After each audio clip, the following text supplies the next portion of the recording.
Bangun ekosistem sastra. Perlu upaya bersama untuk membangun ekosistem sastra yang menyokong kreativitas sastrawan, terutama melalui pengembangan industri buku yang sehat. Laporan Harian Kompas Senin dan Selasa 27 Mei 2025 menggambarkan dunia sastra di Indonesia menghadapi tantangan berat. Aktivitas sastra seperti diskusi, pelatihan, deklamasi, atau penerbitan buku belum memberikan penghasilan yang cukup bagi para sastrawan. Akibatnya, sejumlah sastrawan hidup pas-pasan, bahkan serba kekurangan. Sebagian lagi bekerja di bidang lain sembari berkarya sastra. Buku menjadi medium andalan ekspresi sastra, namun royalti yang diterima penulis hanya sekitar 10%. Jumlah itu kecil, terlebih jika buku dicetak dalam jumlah terbatas. Kini, industri penerbitan ngos-ngosan karena harus menyiasati biaya produksi yang tinggi, seperti kertas, pembayaran pajak yang kaku, serta rendahnya jumlah penjualan buku. Disrupsi digital kian menenggelamkan masyarakat dalam keasikan bermain gawai ketimbang membaca buku. Tak pelak, jumlah pembaca sastra sulit tumbuh. Kondisi ini kian diperparah oleh maraknya pembajakan buku. Banyak diproduksi buku dengan harga lebih murah sehingga terjangkau masyarakat, tetapi tiruan. Penulis tidak terima royalti, sementara penerbit asli kehilangan profit. Sulit bertahan, sejumlah penerbit buku akhirnya gulung tikar. Dari 2.721 anggota Ikatan Penerbit Indonesia atau IKAPI, hanya 982 penerbit yang aktif. Lebih dari 1.700 penerbit tak lagi aktif menerbitkan buku, bahkan sebagian tutup. Kondisi ini merugikan. Bagaimanapun, kita memerlukan sastra sebagai ekspresi seni yang menyehatkan jiwa dan pikiran manusia. Melalui bahasa seni universal, karya sastra berpotensi menawarkan perspektif jernih, kritis, sekaligus menghibur dalam mencermati dinamika kehidupan. Cerita fiksi atau non-fiksi dapat menyemai nilai-nilai kemanusiaan, nasionalisme, dan penghargaan atas kemajemukan budaya. Demi lebih menggairahkan sastra, semua pemangku kepentingan perlu bahu-membahu untuk membangun ekosistem yang sehat. Komunitas sastra di berbagai wilayah patut memperkuat jejaring, konsolidasi, dan kolaborasi. Sudah waktunya dibentuk koalisi seni yang mengumpulkan dana dari berbagai sumber guna menyokong berbagai kegiatan sastra, kehidupan komunitas, serta penulis sastra. Penting pula memberdayakan industri penerbitan buku sebagai medium andalan sastra. Pemerintah diharapkan mau memberikan insentif pajak bagi penerbitan, subsidi produksi buku, atau membeli buku sastra sebagai materi pembelajaran di sekolah. Saat bersamaan, praktik pembajakan buku harus dihentikan, termasuk melalui penindakan hukum. Para sastrawan sebaiknya menggamit teknologi informasi digital, manfaatkan jejaring online, terutama media sosial yang berdenyut hidup 24 jam dan lintas batas itu sebagai medan baru bagi sirkulasi karya sastra. Gali berbagai kemungkinan kreatif yang lebih relevan dengan zaman dan lebih memikat kaula muda.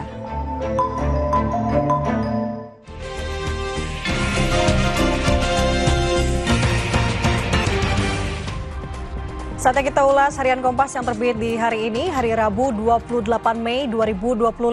Bersama saya Nanda Aprilia. Kita akan lihat di halaman buka Harian Kompas hari ini, saudara. Lebih dulu kita akan tuju ada sebuah foto berita di sini. Foto ini adalah menampilkan dengan latar Mahkamah Konstitusi. Dalam foto ini menampilkan suasana pembacaan putusan uji material pasal 34 ayat 2 Undang-Undang Nomor 20 Tahun 2003 tentang Sistem Pendidikan Nasional oleh Hakim Konstitusi di Gedung Mahkamah Konstitusi. MK, saudara, menyatakan pemerintah dan pemerintah daerah menjamin terselenggara wajib belajar minimal di jenjang pendidikan dasar tanpa pemungutan biaya, baik untuk satuan pendidikan dasar yang diselenggarakan pemerintah maupun satuan pendidikan dasar yang diselenggarakan masyarakat. Nah, dari putusan ini, saudara, Menyambung ke judul di sisi kanan atas dalam halaman muka harian Kompas, pendidikan dasar gratis pun dipertegas.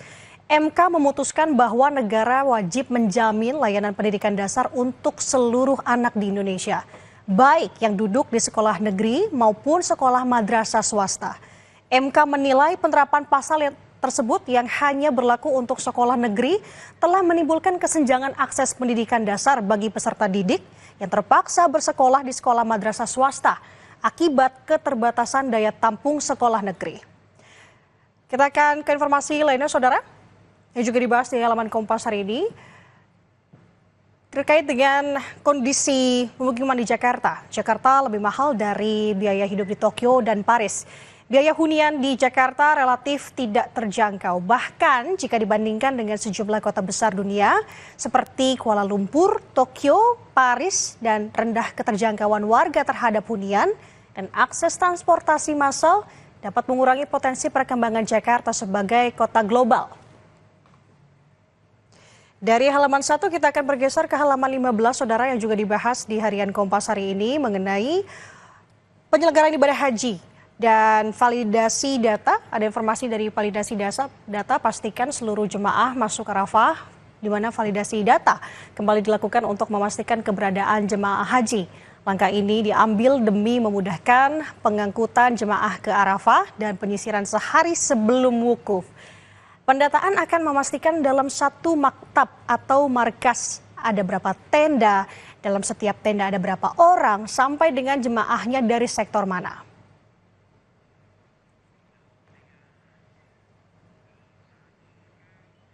Dan saudara, untuk informasi lebih lengkapnya, Anda bisa membaca harian Kompas hari ini atau juga bisa mengaksesnya melalui kompas.id.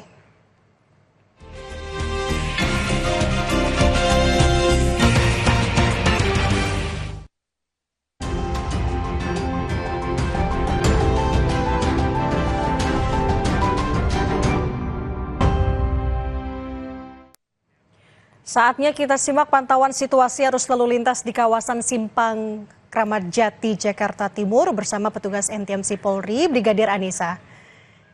Silakan Brigadir Anissa dengan laporan Anda.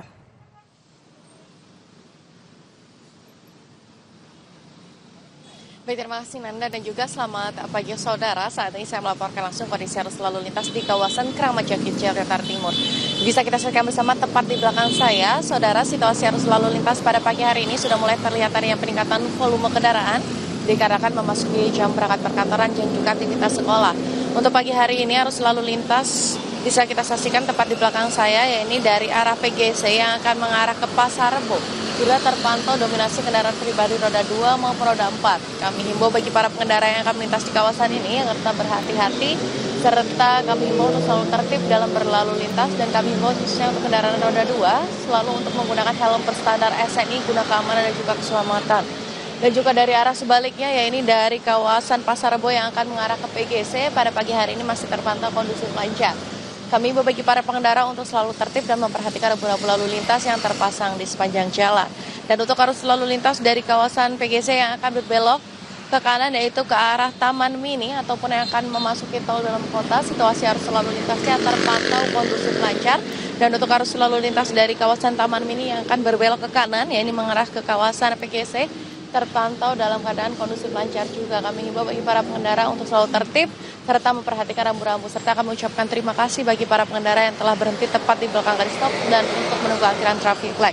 Dan juga pemirsa, kembali kami informasikan berdasarkan dari data RSMS Korlantas Polri, kecelakaan lalu lintas di seluruh Indonesia dalam kurun waktu 1 kali 24 jam terjadi sebanyak 224 kasus laka lantas dengan rincian 22 meninggal dunia, 43 luka berat dan juga 268 luka ringan.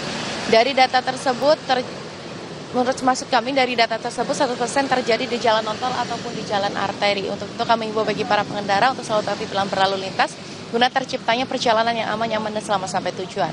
Dan untuk mengupdate kondisi arus lalu lintas terkini, kami siap melayani Anda di nomor 15669 atau juga dapat melalui SMS Center di nomor 9119. Itulah informasi pada pagi hari ini, silakan kembalikan Anda. Terima kasih Brigadir Anissa atas laporan Anda, selamat bertugas kembali.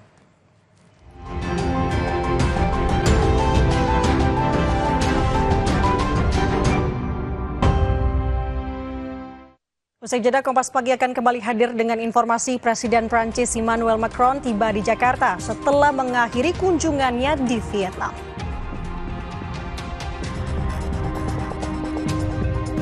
Ada juga informasi Kejaksaan Agung menggeledah 2 apartemen di Jakarta dalam lanjutan pengusutan kasus